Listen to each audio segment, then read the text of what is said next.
നമസ്കാരം പ്രിയപ്പെട്ടവരെ, വളരെ പ്രധാനപ്പെട്ട ഒരു വാർത്തയാണ്. നമ്മുടെ രാഹുൽ ഈശ്വറിനെ പോലീസ് കസ്റ്റഡിയിലെടുത്ത് ചോദ്യം ചെയ്യുന്നു എന്നുള്ളൊരു വാർത്തയാണ് വന്നത്. അപ്പോൾ ഈ അഖണ്ഡ ഭാരതം എന്ന് പറയുന്ന ഒരു സംഘി പോസ്റ്റ് ശരിക്കും ഞാൻ കണ്ടു. കാരണം ഇവരൊക്കെ എത്രത്തോളം അസ്വസ്ഥരാണ് എന്നുള്ളത് നമുക്ക് ഈ ഒരു വാർത്തയിൽ നിന്ന് മനസ്സിലാക്കാം. കാരണം കാര്യങ്ങൾ വെട്ടിത്തുറന്ന് പറയുന്ന നട്ടലുള്ള ഒരു സോഷ്യൽ മീഡിയ കൈകാര്യം ചെയ്യുന്ന ഒരു വ്യക്തിയാണ് രാഹുൽ ഈശ്വർ എന്നുള്ളത് നമുക്ക് എല്ലാവർക്കും അറിയാം. എല്ലാ വിഷയങ്ങളിലും അദ്ദേഹത്തിൻ്റെ നിലപാടുകൾ തുറന്നു പറയുന്ന ഒരാളാണ്. ജാതിമത ഭേദമന്യേ അദ്ദേഹത്തിൻ്റെ നിലപാടുകൾ തുറന്നു പറയും. അപ്പോൾ ഇതിനകത്ത് ഞാൻ കണ്ടത് സുഡാപ്പി ഏജന്റ് അറസ്റ്റിൽ. സത്യത്തിൽ ഇവർക്ക് എന്താണ്, കാരണം സത്യങ്ങൾ വിളിച്ചു പറയുമ്പോൾ ഇവരെന്തിനാണ് ഇത്രയും അസ്വസ്ഥരാകുന്നതെന്നുള്ളത്. എന്തായാലും രാഹുൽ ഈശ്വറിനെ ഇപ്പോൾ അറസ്റ്റ് ചെയ്തത് രാഹുൽ മാങ്കൂട്ടത്തിൻ്റെയും ഇപ്പോൾ ലേറ്റസ്റ്റ് ആയിട്ട് നടക്കുന്ന ഈ ഒരു വിഷയം, ഈ ഒരു ഇഷ്യൂസ്, അതിൽ അതിജീവിതയുടെ ഐഡൻറ്റിറ്റി രാഹുൽ ഈശ്വർ പുറത്തുവിട്ടു. അവരുടെ ഫോട്ടോസ് പുറത്തുവിട്ടു, അവരുടെ പേര് റിവീൽ ചെയ്തു. രാഹുൽ ഈശ്വറിൻ്റെ യൂട്യൂബ് ചാനലിലൂടെയും മറ്റ് സോഷ്യൽ മീഡിയ പ്ലാറ്റ്ഫോമിലൂടെ അത് ചെയ്തു എന്നാണ് പറയുന്നത്.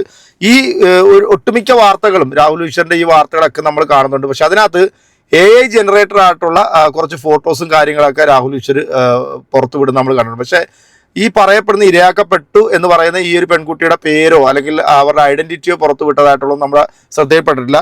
പല മാധ്യമങ്ങളിലും രാഹുൽ ഈശ്വറിനെ ചർച്ചയ്ക്ക് വിളിച്ചിട്ടുണ്ട്. ഈ ചർച്ചയിലെല്ലാം രാഹുൽ ഈശ്വർ ശക്തമായ നിലപാട് സ്വീകരിച്ചിരിക്കുന്നത് രാഹുൽ മാങ്കൂട്ടത്തിന് അനുകൂലമായ നിലപാടാണ് എടുത്തിരിക്കുന്നത്.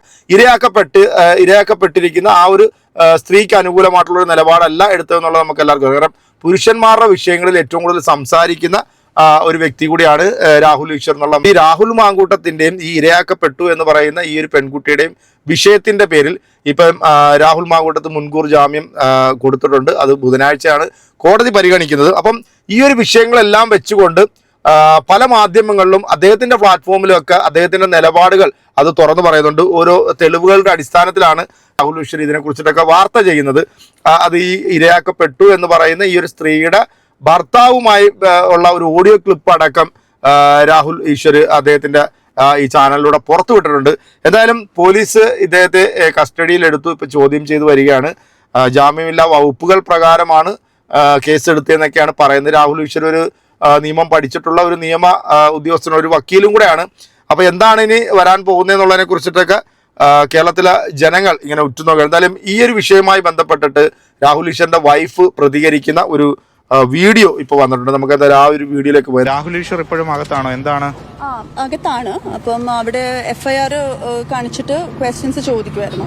അപ്പം അതുകൊണ്ട് അകത്ത് തന്നെയാണ്. അപ്പം ഞാനും കുറച്ചു നേരം അവിടെ വെയിറ്റ് ചെയ്തു. അത് കഴിഞ്ഞിട്ട് പിന്നെ നമ്മളിങ്ങനെ ഇറങ്ങി. പിന്നെ അവർക്ക് പെൺകുട്ടിയുടെ ഫോട്ടോയും ഐഡന്റിറ്റിയും റിവീൽ ചെയ്തു എന്നാണ് പറയുന്നത്. പക്ഷേ രാഹുൽ ചേട്ടൻ അങ്ങനെ ചെയ്തിട്ടില്ല. നിങ്ങൾക്ക് എല്ലാവർക്കും ചെക്ക് ചെയ്യുമ്പോൾ അറിയാം, സോഷ്യൽ മീഡിയയിലാണെങ്കിലും യൂട്യൂബ് ചാനലിലും ഒക്കെ ഉണ്ടെന്നാണ് പറയുന്നത്. പക്ഷെ അതിലൊന്നും ഇല്ല അങ്ങനെ. അപ്പം അങ്ങനെ ഇപ്പൊ ക്വസ്റ്റ്യൻ ചെയ്തുകൊണ്ടിരിക്കുക. എന്തൊക്കെയാ നിങ്ങൾ അന്വേഷണ സംഘം വന്നിട്ട് എന്തൊക്കെയാ കാര്യങ്ങൾ വീട്ടിൽ വന്നിട്ട് പറഞ്ഞ എന്തൊക്കെയാ? വീട്ടില് അവര് വന്നിട്ട് ഒന്ന് കൂടെ വരണം എന്ന് പറഞ്ഞു. അപ്പൊ ആദ്യം നമ്മളെ തൈക്കാട് സിറ്റി സൈബർ പോലീസ് സ്റ്റേഷനിലോട്ടാണ് കൊണ്ടുവന്ന് പറഞ്ഞു. പിന്നെ അവിടെ എത്താറായപ്പോഴത്തേക്കുമാണ് പിന്നെ മാറ്റിയിട്ട് പറഞ്ഞു എല്ലാം നമ്മൾ AR ക്യാമ്പിലേക്കാണ് കൊണ്ടുപോകുന്നതെന്ന് പറഞ്ഞു. അങ്ങനെ AR ക്യാമ്പിൽ പിന്നെ വന്നത്. അപ്പോൾ അവർ പറഞ്ഞു അവിടെയൊക്കെ മീഡിയ ഉണ്ട്, അതുകൊണ്ട് ഇങ്ങോട്ട് കൊണ്ടുവരാമെന്ന് പറഞ്ഞു. അങ്ങനെ AR ക്യാമ്പിലോട്ട് വന്നു. ശരി, ഇവിടെ വന്നിട്ട് പ്രത്യേകം രാഹുൽ ഈശ്വറിനോട് മാത്രമേ ചോദിച്ചുള്ളൂ അതോ താങ്കളോടും എന്തെങ്കിലും? ഇല്ല, എൻ്റെ അടുത്ത് അങ്ങനെ ചോദ്യം ചോദിച്ചില്ല.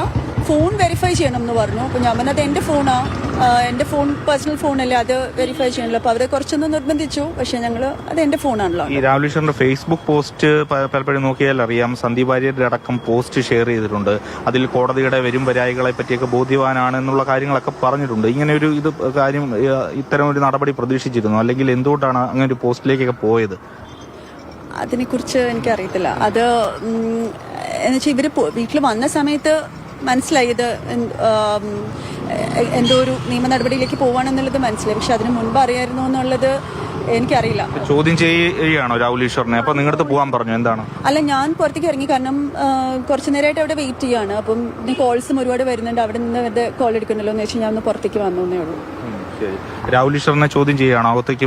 ഉള്ളിലാണ് FIRന്റെ ഒരു കോപ്പിയും കൊടുത്തിട്ട് അത് സംബന്ധിച്ചിട്ടുള്ള ചോദ്യങ്ങൾ. അപ്പോൾ ഇതാണ് അതിനകത്ത് വകുപ്പുകൾ പറഞ്ഞിരിക്കുന്ന ഇതാണ്. അതായത് പെൺകുട്ടിയുടെ പേരും ഐഡന്റിറ്റിയും റിവീൽ ചെയ്തു എന്നുള്ളതാണ് പറയുന്നത്. പക്ഷെ അത് രാഹുൽ ചേട്ടൻ്റെ പോസ്റ്റിലൊന്നും അങ്ങനെ ഇല്ല. എന്ന് വെച്ചാൽ ഒരു പോസ്റ്റിലും അങ്ങനെ റിവീൽ ചെയ്തിട്ടില്ല ഒന്നും. അപ്പം പിന്നെ ഏതൊരു AI വീഡിയോ എന്തോ ഉണ്ടായിരുന്നു എന്ന് തോന്നുന്നു, അതെന്തോ വെച്ചിട്ടാണ് പറയുന്നത്. അല്ലാതെ അതിനകത്ത് ഒരു ഇതില്ല, കേസ് നിൽക്കില്ല. കാരണം അങ്ങനെ ഒരു സംഭവം ചെയ്തിട്ടില്ലല്ലോ, അത് കള്ളമാണ്. ചേട്ടനെങ്ങും പറഞ്ഞിട്ടില്ല, നിങ്ങൾക്ക് എല്ലാവർക്കും തന്നെ അറിയാം. ആ കുട്ടിയുടെ പരാതിയെ പറ്റി എന്താണ് വീട്ടിൽ വന്നപ്പം അന്വേഷണ ഉദ്യോഗസ്ഥരൊക്കെ പറഞ്ഞത്? അങ്ങനെ പരാതിയെക്കുറിച്ച് അങ്ങനെ ആദ്യം പറഞ്ഞില്ല. സിറ്റി സൈബർ പോലീസ് സ്റ്റേഷനിൽ നിന്നാണ് കൂടെ വരണം, ലാപ്ടോപ്പ് ഒക്കെ ഉണ്ടെങ്കിൽ കൂടെ എടുക്കണം എന്നാണ് പറഞ്ഞത്. പക്ഷെ അങ്ങനെ പറഞ്ഞിട്ടാണ് പിന്നെ രാജുവിനെ സഹകരിച്ചു. ഇപ്പൊ ഇവിടെ കേസെടുത്ത് FIR ഇട്ടോ? FIRന്റെ ഒരു കോപ്പി ഞങ്ങളെ കാണിച്ചായിരുന്നു, അത് കണ്ടതായിട്ട് ഞാൻ ഓർക്കുന്നു. അതിലെന്തൊക്കെയാ ഈ അധിക്ഷേപ പരാമർശത്തിനാണോ എന്തൊക്കെയാണോ പറഞ്ഞേക്കുന്നത്? അല്ല, അവിടെ എനിക്ക് ഇത് മാത്രമേ ഉള്ളൂ. ഞാൻ ഉള്ളിൽ ഇടയ്ക്കിടയ്ക്ക് ഉണ്ടായിരുന്നുള്ളൂ. അപ്പം ഞാൻ കണ്ടതെന്ന് വെച്ചാൽ ഇതാണ്, പെൺകുട്ടിയുടെ ഫോട്ടോയും ഐഡന്റിറ്റിയും റിവീൽ ചെയ്തു, ഫേസ് ആൻഡ് ഐഡന്റിറ്റി റിവീൽ ചെയ്തു എന്നുള്ളൊരു വകുപ്പാണ് FIRൽ കണ്ടത്. പിന്നെ അത് ഫുള്ള് വായിച്ചു നോക്കാൻ എനിക്ക് പറ്റിയില്ല. അറസ്റ്റ് രേഖപ്പെടുത്തി എന്ന് പറഞ്ഞോ? ഏതാ? അതെ, എല്ലാം ജാമ്യം കിട്ടുന്ന വകുപ്പാന്നാ പറഞ്ഞത്. നമ്മൾ അറസ്റ്റ് രേഖപ്പെടുത്തിയോ? അറിയില്ല, ഇല്ലാന്ന് തോന്നുന്നു. ഇപ്പോഴും ചോദ്യം ചെയ്തുകൊണ്ടിരിക്കുകയാണ്. അറസ്റ്റിനെ പറ്റിയൊന്നും പറഞ്ഞില്ല. ബെയിലബിൾ ഒഫൻസ് ആണ്, എല്ലാം ബെയിലബിൾ ആണെന്ന് നമ്മളോട് അങ്ങോട്ട് പോണ വഴിക്കുണ്ടായിരുന്നു ഓഫീസർ പറഞ്ഞിട്ടുണ്ടായിരുന്നു. ഇപ്പം എന്താണെന്ന് അറിയില്ല. നിലവിൽ കാണാൻ പറ്റുമോ? രാഹുലിനെ കാണാൻ പറ്റുമോ? ഞാൻ കൂടെ തന്നെ ഉണ്ടായിരുന്നു. അതിന്റെ പിന്നെ ചേട്ടൻ്റെ ഉള്ളിൽ പോലീസ് റൂമിലേക്ക് ഇന്ററോഗേഷന് കൊണ്ടുപോയപ്പോഴാണ് പിന്നെ ഞാൻ പുറത്തേക്ക് ഇറങ്ങിയത്. കുറച്ചു നേരം വെയിറ്റ് ചെയ്തു. അത് കഴിഞ്ഞിട്ട് എൻ്റെ അടുത്ത് അവരും ചേട്ടന് രണ്ടുപേരും പറഞ്ഞു പോയിക്കോളാൻ പറഞ്ഞു, പോലീസ് ഓഫീസേഴ്സും പറഞ്ഞു. അതുകൊണ്ട് പിന്നെ ഞാനിങ്ങനെ ഇറങ്ങിയത്. മക്കളൊക്കെ വീട്ടിലുള്ളതുകൊണ്ട് ഞാൻ ഒന്നുമില്ല, അങ്ങനെയൊന്നും ചെയ്തില്ല.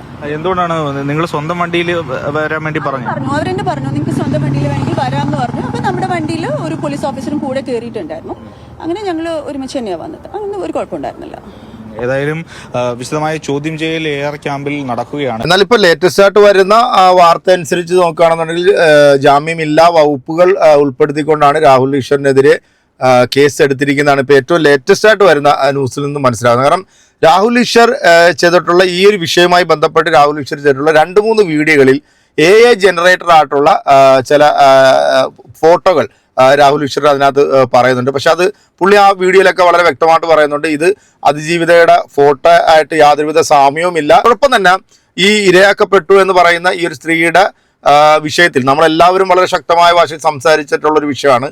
അതായത് രാഹുൽ മാങ്കൂട്ടത്ത് നിർബന്ധിച്ചാണ് ഇത്തരത്തിൽ ഈ ഒരു പെൺകുട്ടിയെ വശത്താക്കി ഇങ്ങനൊരു അതിക്രമം ചെയ്തിട്ടുണ്ടെങ്കിൽ അത് പെടുക തന്നെ ചെയ്യണമെന്ന് തന്നെയാണ് കേരളത്തിലെ പൊതുസമൂഹം എല്ലാവരും സമരം ആ ഒരു ഉറച്ച നിലപാടിൽ തന്നെയാണ് നിൽക്കുന്നത്. പക്ഷേ ഇതൊക്കെ ലഭിക്കുന്ന അതേ പരിഗണനയും അതേ സംരക്ഷണവും ഈ പറയപ്പെടുന്ന പുരുഷന്മാർക്കും കിട്ടണം. കാരണം പല കേസുകളിൽ നമുക്കത് വ്യക്തമാണ്. കാരണം 2, 3 അല്ലെങ്കിൽ 4, 5 വർഷം കഴിഞ്ഞിട്ട് അയാൾ കുറ്റം ചെയ്തിട്ടില്ല എന്ന് തെളിയുന്ന എത്രയോ കേസുകൾ നമ്മുടെ കൺമുന്നിൽ നമ്മൾ കാണുന്നുണ്ട്. അപ്പം ഇതിനൊക്കെ വ്യക്തമായിട്ടുള്ള ഒരു അന്വേഷണം നടത്തി അതിനകത്ത് ആരാണ് കുറ്റക്കാരി എന്ന് കണ്ടിട്ട് അവരെ ശിക്ഷിക്കുക എന്നുള്ളതാണ്. പക്ഷെ ഇതിനകത്ത് ഇപ്പം രാഹുൽ ഈശ്വറിന്റെ വിഷയത്തിൽ രാഹുൽ ഈശ്വർ അത്തരത്തിൽ ഈ പെൺകുട്ടിയുടെ ഐഡന്റിറ്റി ഫുള്ള് പുറത്തു വിട്ടു, അവരുടെ പേര് പറഞ്ഞു, അവരുടെ ഫോട്ടോകൾ റിവീൽ ചെയ്തു എന്നുള്ള വളരെ ഗുരുതരമായിട്ടുള്ള ഒരു ആരോപണമാണ് ഇപ്പോൾ ഉന്നയിച്ചിരിക്കുന്നത്. പക്ഷേ ഈ എന്തായാലും രാഹുൽ ഈശ്വറിന്റെ വൈഫ് പറഞ്ഞതുപോലെ തന്നെ പല വീഡിയോസും നമ്മളിങ്ങനെ നോക്കുമ്പോഴത്തേക്ക് അതിനകത്ത് ഈ പറയപ്പെടുന്ന ഇരയാക്കപ്പെട്ടു എന്ന് പറയുന്ന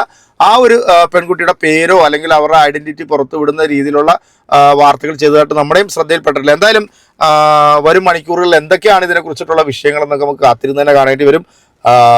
വീഡിയോയുമായി ബന്ധപ്പെട്ട് നിങ്ങളുടെ അഭിപ്രായങ്ങൾ എന്താണോ അത് നമ്മുടെ കമന്റ് ബോക്സിൽ അറിയിക്കുക. അടുത്തൊരു വീഡിയോ കാണാം. അതൊരിക്കൽ എല്ലാവർക്കും ബൈ.